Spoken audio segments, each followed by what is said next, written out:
Here's a little discernment tip from St. Ignatius of Loyola. So these two images represent the different states of soul that a person can be in. So the first is a campfire. Okay? And St. Ignatius would say that this is when a person is feeling a sense of consolation. They have a sense of closeness with God.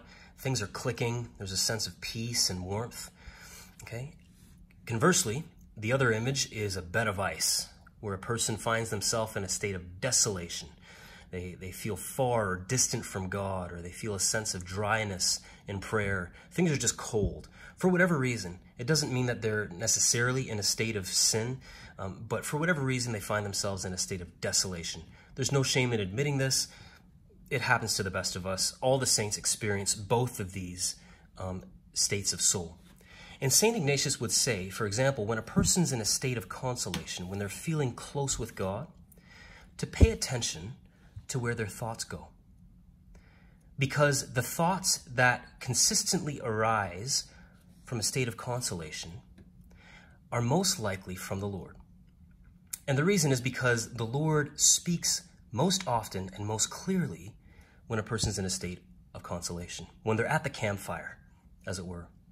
Conversely, when a person's in a state of desolation, when they're cold or far from God, St. Ignatius would say to also pay attention to where the thoughts go then. Because the thoughts that arise in that state are most likely not from the Lord, and they're most likely to be taken with suspicion.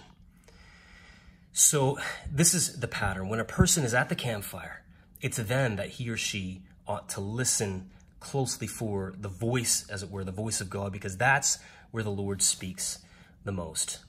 So go to the campfire and listen for the voice of the Lord, because it's there that his voice is heard most clearly.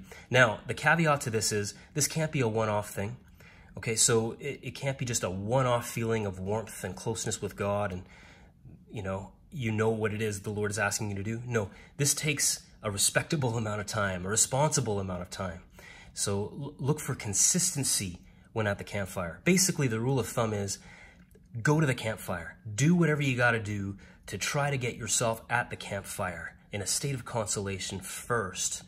And when there, pay attention to the thoughts that arise.